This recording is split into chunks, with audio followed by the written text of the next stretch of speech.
তাকদীর আছে। এই সূর্য কতদিন উঠবে, কতবার ডুববে, এটা হিসাব করা আছে। এই চাঁদ কতবার উঠবে ডুববে হিসাব আছে। নদীতে কতবার ঢেউ আসবে, কতবার জোয়ার আসবে, ভাটা আসবে, এটা তাকদীর আছে। ফলে একসময় জোয়ার বন্ধ হয়ে যায়, নদী মরে যায়, তা ফায়সালা করা। একটা মশা আমার হাত থেকে ছুটে গেছে, ওনার হাতে মারা পড়ছে। একটা পিঁপড়া আমার সামনের থেকে ছুটে গেছে, কিন্তু সামনের জনে পিষা ফেলছে। তাইলে তাকদীর আছে। তাকদীর কিন্তু শুধু মানুষের না, তাকদীর হলো গোটা কায়নাতের। আল্লাহ ভিন্ন যত কিছু, সব কিছুরই কি আছে? তাকদীর আছে। নুন আল কালামি ওয়া মা ইয়াসতুরুন, কোরআন শরীফে আছে। আল্লাহ তাআলা কসম করছেন, তাকদীর লিখছেন যে কলম দিয়ে। এই কলমের কসম করে আল্লাহ বলছেন ওয়াল কালাম, আমি আল্লাহ কসম করছি কলমের, ওয়া মা ইয়াসতুরুন, এবং সেই কলম দিয়ে আমার সৃষ্টির যত তাকদীর লেখা হয়েছে সবটার কসম করছি।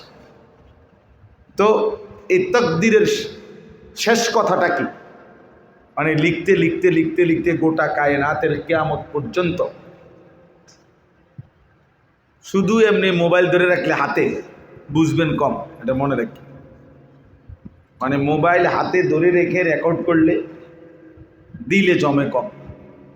ওরা তো স্ট্যান্ড লাগায় রাখে, এই জন্য তারাও নিচে বসে শোনে, কিন্তু হাতে যারা ধরে রাখে তাদের মনোযোগ হয় না। ওনারও সারাক্ষণ এটা একটা ওয়াসওয়াসা, মানে এইটার প্রতি বারবার নজর যায়, তখন দিলের মধ্যে সারাক্ষণ ঘুরে যায়, এটা ওঠেনি ঠিক মতো, সাউন্ড ক্লিয়ার নেই, ছবিও আইতেছে নি, উঠতেছে নি, একবার এটা ডাইনে নেয় বামে নেয়, উড়ায় নামায়, এই সংবং করতে করতে সময় শেষ। পরে জিজ্ঞাসা করবেন যে কি শুনছেন, বলছে অনেক কথাই বলছে, ভালো ভালো কথাই বলছে। কয়টা কইতাম, কয়টা কমুতরে আর মানে কোনোটাই মন, এই জন্য কয়টা কইব আর এই জন্য ভাইয়া এমনি শুনে তাকাইয়া শুনলে বরকত বেশি। নজরে সাংঘাতিক বরকত, নজরে বরকত বেশি, তাকাইয়া শুনলে ভালো, এতে ফায়দা বেশি। জি জি, তো এই জন্য তাকাইয়া শুনে আল্লাহ তৌফিক দান করেন। তো তাকদীরের শেষ কথা কি না, এটা বলতেছিলাম। আল্লাহ নবী সাল্লাল্লাহু আলাইহি ওয়াসাল্লাম বলছেন ওয়ালাম আন্নাল উম্মাতা লাম ইজতামাআত আলা আন ইয়ানফাউকা বিশাইইন লাম ইয়ানফাউকা বিশাইইন কাদ কাতাবাহু আল্লাহু লাক। আল্লাহ নবী বলেন, শুনে নাও, যদি গোটা পৃথিবী একত্রিত হয়ে সিদ্ধান্ত নেয় তোমার একটি উপকার করবে, লাম ইয়ানফাউকা, কেউ তোমার কোনো উপকার করতে পারবে না, ইল্লা মা কাতাবাহু আল্লাহু লাক, কেবল ওই উপকারটাই হবে তোমার যেটা আল্লাহ তাআলা তোমার জন্য তাকদীরে লিখে রেখেছেন। ওয়ালা বিজতামাউ আলা আন ইয়াদুররুকা বিশাইইন কাদ কাতাবাহু আল্লাহু লাম ইয়াদুররুকা ইল্লা বিশাইইন কাদ কাতাবাহু আল্লাহু আলাইকা।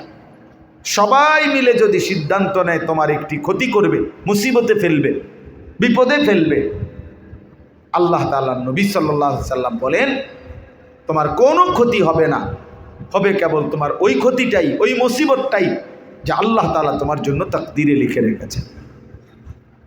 নবীজি সাল্লাল্লাহু আলাইহি সাল্লাম বলেন, এই কথা লেখার পর মনে করি এই যে শেষ লেখা এখানে 10 নং ওয়ার্ড গাজীপুর মহানগর, ঠিক না, এই ব্যানারের এরপরে আর কি নেই লেখা। তো আল্লাহ নবী সাল্লাল্লাহু আলাইহি সাল্লাম বলেন এই কথাইটা লিখবার পর তাকদীরের লেখা শেষ হয়েছে। রুফিআতিল আকলাম ওয়া জাফফাতিস সুহুফ, নবীজি বলেন এরপরে কলম সরাইয়া ফেলা হয়েছে, কালি শুকানো হয়েছে, অর্থাৎ আর কালিরও দরকার নেই, এখানে আর কলম দিয়েও লেখার কিছু নেই। শেষ কথা,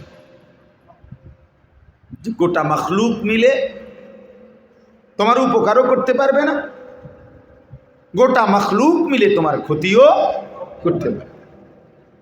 উপকার তাই হবে যা তাকদীরে, মুসিবত তাই হবে যা কোথায়? কোরআনুল কারীমের সূরা তাওবার মধ্যে আছে কুল লান ইউসিবানা ইল্লা মা কাতাবাহুল্লাহু লানা। হে নবী, আপনি বলে দেন আমাদের কোনো মুসিবত হবে না, কেবল তাই হবে যা আল্লাহ তাআলা আমাদের জন্য লিখে রেখেছেন। হুয়া মাওলানা, তিনি আমাদের অভিভাবক। ওয়া আলাল্লাহি ফালিয়াতাওয়াক্কালিল মুমিনুন, আর মুমিনের উচিত আল্লাহর উপরেই ভরসা করা। এই কোরআনের কথা। আমাদের নবী সাল্লাল্লাহু আলাইহি ওয়াসাল্লাম 5 ওয়াক্ত নামাজের পরে যে কতগুলো দোয়া বিশেষ নিয়মিত করতেন, সবসময় করতেন আল্লাহ রাসূল সাল্লাল্লাহু আলাইহি সাল্লাম, এর মধ্যে একটা অন্যতম দোয়া ছিল। নবীজি এই দোয়া প্রত্যেক নামাজের পরে বাধ্যতামূলক নবীজি এই দোয়া করতেন। এর মধ্যে এটা বলতেন, আল্লাহুম্মা লা মানিআ লিমা আ'তাইতা ওয়ালা মু'তিয়া লিমা মানা'তা ওয়ালা ইয়ানফা'ু যাল জাদ্দি মিনকাল জাদ। আল্লাহ, আপনি দিলে বাধা দিবে কে? আপনি না দিলে দেবে কে? আপনাকে বাদ দিয়ে কারো চেষ্টায় কি লাভ হবে? কি চমৎকার দোয়া! আপনি দিলে বাধা দিবে কে?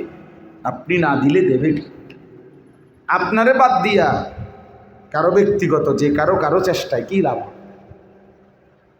এই জন্য দোস্ত, কথার প্রসঙ্গে কোনোভাবে কি পরিমাণ, আমার সাথে যে ভাই গাড়ির বসা ছিল, প্রতি 2 মিনিট অন্তর অন্তর সেখান থেকে আপনারা ফোন দিছে কদ্দুর। এখন কদ্দুর এটা মিনিটে মিনিটে উনি বলতে হয়েছে। তাইলে আমরা সকলের চেষ্টা কোনোই কার্যকর হয় নাই, ফয়সালা কার্যকর হয়েছে কার? আল্লাহ তাআলা। এই জন্য দোস্ত, নওজোয়ান, কিশোর ভাই, তোমাদেরকেও বলি ভাইয়া, জীবনে কমপক্ষে এই একটা বিষয় বুঝে নাও যে আল্লাহর কাছ থেকেই নিতে হয় জীবনের সৌন্দর্য, নিজের শরীরের স্বাস্থ্যের নিরাপত্তা, আগামী জীবন সুন্দর হওয়ার জন্য, আগামী জীবনে যদি দুনিয়াতেও ভালো চলতে হয়, নিরাপদে থাকতে হয়, একটু সুখী সমৃদ্ধ জীবনও যদি হইতে হয়, শুধুমাত্র আমি এই পড়ালেখা করতেছি, আমার এই লাইন আছে, ইত্যাদি ইত্যাদির কারণে আমার অনেক কিছু হবে, কিছুই হবে না। কিছু নিতে হলে আরশে আজিমের মালিক থেকেই নিতে হয়। ওনার সাথে সম্পর্ক করলেই ভালো, ওনারে ডাকলেই ভালো, আল্লাহকে ডাকলেই ভালো, আল্লাহকে ডাকলেই ভালো। কোরআনুল কারীমের মধ্যে আছে, আল্লাহ তাআলা বলেন, অফিস সামাই রিজকুকুম ওয়া মা তুআদুন। কোরআনে কি চমৎকার কথা আল্লাহ বলছে, অফিস সামাই রিজকুকুম, বান্দা বিশ্বাস করো তোমাদের রিজিক আসমানে। কোথায়?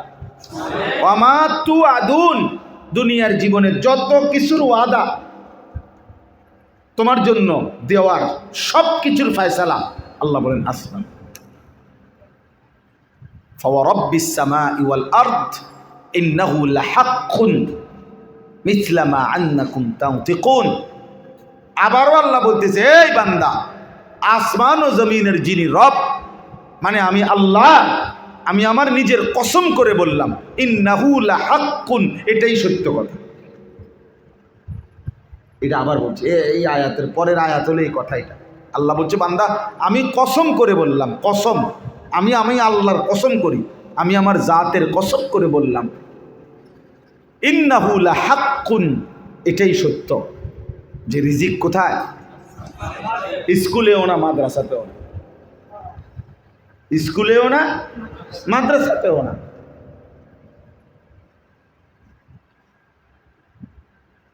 বিদেশেও না, দেশেও না, আসমানে। 16 বছর বিদেশ করছে একসাথে। আমার পরিচিত একজনের বাড়ি গাড়ি সব হইছে একই দেশে, একই রুমে। আরেকজনে আসার সময় প্যান্ট আরেকজনের থেকে হাওলাত নিয়া তো বাড়িতে আসছে। এমন হলো কেন? একই মায়ের 2 সন্তান, মা 2 জনের জন্যই কলিজা দিয়া দোয়া করছে, একজনের টাকার পাহাড়, আরেকজনের রাস্তার ফকির। এমন হলো কেন? একই স্ট্যান্ডের সিএনজি, সবাই সকাল 8টা বাজে গ্যাস পুরাইয়া আইছে স্ট্যান্ডে, রাত 10টা পর্যন্ত গাড়ি চালাইছে, সবাই একই স্ট্যান্ড থেকেই মনে করেন গাজীপুর শহরে গেছে, আসছে, চালাইছে, কই রাত 10টা শেষে সবগুলো সিএনজি ড্রাইভারের সমান ইনকাম। এমন হলো কেন? এমন হলো কেন? একই বাজারের চা দোকানদার, একই বাজারের মুদি দোকানদার, সবার দোকানে পণ্য মালামাল বরাবর, সেম সেম মাল, একই জিনিস। কোম্পানি গাড়ি দিয়ে মাল দিয়ে গেছে, উনি বিক্রি করতেছে, কিন্তু বেচা কিনা বরাবর, খুব আয় ইনকাম বরাবর। এমন হয় কেন ভাই? মূলত কোথায় ফায়সালা? ইন্না রব্বি ইয়াবসুতুর রিজকা লিমান ইয়াশাউ ওয়া ইয়াকদির। নিশ্চয়ই আল্লাহ তাআলা যাকে ইচ্ছে করেন রিজিক প্রশস্ত বাড়িয়ে দেন। ওয়া ইয়াকদির অর্থ হলো যাকে আল্লাহই চান সংকীর্ণ করে দেন। এ মালিকের ফয়সালা, আল্লাহ তাআলার ফয়সালা। হ্যাঁ, ফাসাউফা ইউগনিকুমুল্লাহু মিন ফাদলিহি ইনশাআ। আল্লাহ বলেন আল্লাহই তোমাদের যাকে চান তাকে তিনি ধনী বানিয়ে দেন। এ মালিকের ইচ্ছা, আল্লাহ তাআলার ইচ্ছা। কোনো যুক্তি নাই দোস্ত এই হারাম খাওয়ার। সুদখোর তুমি ভুল করছো, ঘুষখোর তুমি ভুল করতেছো। খোদার কসম, সুদের ইনকাম দিও কারো প্রয়োজন এই পর্যন্ত শেষ হয় নাই। ঘুষ, অবৈধ উপার্জন, ওজনে কম দেওয়া, ধোঁকাবাজি করা, প্রতারণা করা, এই হারাম রোজগার করার দ্বারা একটা নাফরমানও আজ পর্যন্ত তার প্রয়োজন পূরণ করে নাই, বরং অভাব তার আরো রাক্ষসের মতো হা করে তার দিকে তাকায় আছে। প্রয়োজন তাকে বিশ্রাম করতেও দেয় না, প্রয়োজন তাকে স্বস্তি নিতেও দেয় না। আল্লাহ তাআলা কোরআন হাদিসে বলছে, হাদিসে কুদসিতে আল্লাহ নিজে ওয়াদা করছে, বান্দা মনে রাখিস, ইন লাম তাফআল, আমার ইবাদতের জন্য যদি সময় না দাও, আমার হুকুম পালনের জন্য যদি সময় না দাও, আল্লাহর ওয়াদা, মালাতু ইয়াদাকা শুগলান, নাফরমান আমি তোর হাত, তোর জিন্দেগি কর্মেই ব্যস্ত রাখমু, অবসর তোকে দেব না, কামের মধ্যে রাখিয়ে দিমু তোরে। ওয়ালাম আসুদ্দা ফাকরাকা, কিন্তু আমি ওয়াদা দিলাম অভাব দূর করব না, অভাব দূর করব। ঠিক আছে, কামে করো। আমার পরিচিত লোক আছে মিয়া, হুজুর এমন কাস্টমার 40 মিনিট ধরে ফেসাবে ধরছে, ফেসাবে ফাইটতে যাইতে আছে, কিন্তু মতনের টাইম নেই। নাফরমান তোর মুতা বন্ধ করে দিছে, ব্যস্ত, কিন্তু কিস্তি চলে 4টা, দোয়া করে। আমগো কাছেই বলে আবার হুজুর কিস্তি চলে 4টা 6টা, দোয়া করে। আল্লাহ তাআলা বলছে নামাজেরও সময় নাই, আমার সেজদা দিবার টাইমও নাই। ঠিক আছে নাফরমান, কামে তো করতে লইছ, কর। ও ঠিক আছে, কামে কর, ওভার টাইমের উর্ফি দিয়া কর, করো, কাম ভাইরক, কিন্তু কিস্তি শেষ হবে না, অভাব যাবে না, চাহিদা পূরণ হবে না। আমি তোমারে শান্তি দিতাম না, ঠিক আছে চলো। হাদিস, আল্লাহর ওয়াদা, মালাতু ইয়াদাকা শুগলান, তোমার হাত আমি কর্মব্যস্তই বানায় রাখবো, অবসর মিলবে না, কিন্তু অভাব যাবে না। আর তাফাররাগ লি ইবাদাতি ইয়া ইবনা আদম, আল্লাহ বলছে হে বনি আদম, আমার ইবাদতের জন্য সময় দিও, আমার বন্দেগীর জন্য সময় দিও। খোদার কসম আল্লাহ বলছে মালাতু সাদরাকা গিনান, আমি তোমার দিল ধনী বানায় দেব, অন্তরে বাদশা বানায় দেব, বাদশা, বাদশা, দিল খোশ করে দেব, ফলে অল্পতেও তোমার দিলে মুখে হাসি ফুটবে। আর কি, আসুদ্দু ফাকরাকা, আমি নিজে আল্লাহ তোমার অভাব দূর করে দেব, বরকত দিয়ে দেব। ওয়ালাউ আন্না আহলাল কুরা আমানু ওয়াত্তাকাউ লাফাতাহনা আলাইহিম বারাকাতিন মিনাস সামাই ওয়াল আরদ। কোরআনে আল্লাহ বলেন আমার কোন জনপদ, কোন জনগোষ্ঠী, কোন এলাকাবাসী, মহল্লাবাসী যদি ঈমান এবং তাকওয়ার উপরে ওঠে, আমি আল্লাহকে মেনে নেয়, গুনাহমুক্ত জীবন গড়ে নেয়, আমি ওয়াদা দিলাম আসমান জমিনের সমস্ত বরকত আমি আল্লাহ তাআলা তাদের জন্য খুলে দেব। ভাইয়া আরবিতে লাভ, এটা একটা শব্দ। রিবহুন, রাবাহুন মানে অর্থ হলো লাভ, আর হলো বারাকা, বরকত, যেটা বৃদ্ধি। বরকত মানেও বৃদ্ধি পাওয়া, লাভ মানেও বৃদ্ধি পাওয়া। লাভ মানে হলো টাকার পিঠে টাকা বাড়তেছে, 10 টাকা 20 টাকা হয়েছে, 20 টাকা 40 টাকা হয়েছে, 40 টাকা 80 টাকা হয়েছে, 80 টাকা লাখ টাকা হয়েছে, লাভ হইতেছে। আরেকটা হলো বরকত হচ্ছে। তো লাভ হইল, লাভ হচ্ছে কিন্তু অভাব মিটছে না। আর বরকত হইল হালাল বৈধ আল্লাহ প্রদত্ত যেটুকু, এটুকু দিয়েই তার প্রয়োজন পূরণ হয়ে যাচ্ছে। উনি 300 টাকা দিয়ে বাজার মিলাইয়া লই আসছে, মাছও কিনছে, তরকারিও কদ্দুর কিনছে, চাউলও কিনছে, হ্যাঁ, তেল পেঁয়াজও কিনছে। আরেকজনে নিছিল 10,000 টাকা, মাছ এটাই কিনে লাইছে 9,500 টাকা। বুঝলেন নাই? আরো খরচ বাকি রয়ে গেছে অনেক, বাকিগুলো ঋণ করছে, করে দিয়ে দিবে। তাহলে এক তো হইল কি বরকত, মানে হালাল বৈধটুকু দিয়েই প্রয়োজন পূরণ হওয়া। আরেকটা হলো লাভ হইছে অনেক, টাকা তো আছে অনেক, কিন্তু প্রয়োজন কি হচ্ছে না, পূরণ। আলহামদুলিল্লাহ, মসজিদের ইমাম সাহেব 8,000 টাকা 10,000 টাকা বেতন, আমাদের মাদ্রাসাগুলোর শিক্ষক 8, 10,000, 12,000 টাকা বেতন চারিদিকে, কিন্তু খোদার 1 মাস ইজ্জতের সাথে বিবি বাচ্চা নিয়ে হাসি মুখে আল্লাহর দেওয়া এটুকু দিয়েই হালালভাবেই বছরের পর বছর সংসার ইজ্জতের সাথেই চালাইতেছে। রাত্রেবেলা চুরিও করে না, ডাকাতিও করে না, অবৈধ উপার্জনও করে না। আর এই সুদখোর, হারামখোর, কিস্তিখোর মাস শেষে 90,000, 90 লাখ টাকা কামাই করলো, কিস্তিও শেষ হয় না, লোনও শেষ হয় না, অভাবও তার যায় না। এই জন্য আমি তো সবসময় বলি যে হারামখোর, তোর কিস্তি অভাব কোনোদিনও যাবে না। আল্লাহকে নারাজ করে তুমি সুখ আনবা, সুখ তোমার আব্বা, হ্যাঁ, সুখ তোমার বাপের সম্পত্তি, সুখ তোমার বাপের, সেজদা দিবা না আবার সুখ মিলবা। আমরা জানি না বউয়ের কি অবস্থা, আমরা জানি না ভূতের কি অবস্থা। যার স্ত্রী বেপর্দা, যে স্বামী তার স্ত্রীকে একাকী, একান্তই যে তার স্ত্রীকে দেখতে পায় না, বরং সারা পুরুষ তাকে দেখে, তোর চাইতে বড় বেটা দুঃখের জীবন, লাগাতের জীবন আর কি হইতে পারে? ভাত খাইয়া গিরবিবেন তো, বিরিয়ানি খাইলেই কি, বিরিয়ানি খাইলেও টয়লেট, ভাত খাইলেও টয়লেট, আলুর ভর্তারও সমাধান টয়লেট। আখের সমাধান কি? যার ছেলে 1 ওয়াক্ত নামাজ পড়ে না, তার জীবনের উপার্জনের ফায়দা কি?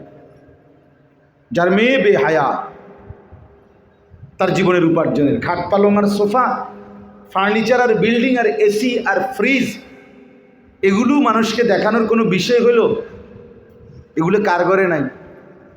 আমি যদি বলি বেটা কথাবার্তা সাবধানে বলিস, আমার ঘরে সোফা আছে, উনি বলবে সুবহানাল্লাহ, আল্লাহু আকবার, সোফা আছে, এত বড় নিয়ামত, মানুষ এত বেকুব, মানুষ এটা শুনি না আমাদের ভাল মারব কথা বলে।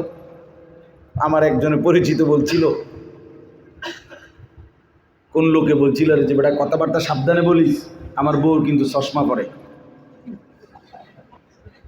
তো ওই মেয়ে বলছে, এই বেটা তোর বউ চোখে দেখে না, এই জন্য চশমা পরে, এইটা আমাদের প্রশংসার কি আছে?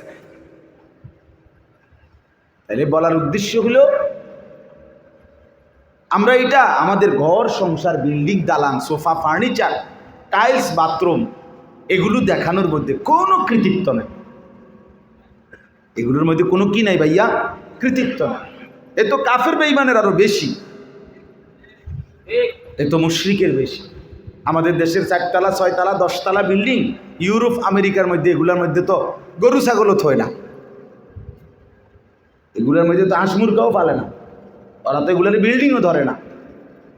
আমরা যেসব প্রাইভেট কারে চড়ি ইউরোপ আমেরিকাতে, আমার জাপানি পরিচিত লোক, উনি বলছে আমারে বহুদিন, হুজুর আমাদের জাপানে এগুলা ছাগল টানে আপনাদের এই সমস্ত প্রাইভেট কার দিয়ে।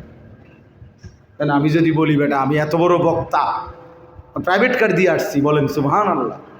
আয় সুবহানাল্লাহ, সুবহানাল্লাহ কি দেয় বুঝেন নাই আমার কথাটা? প্রাইভেট কারে তো ছাগল টানে,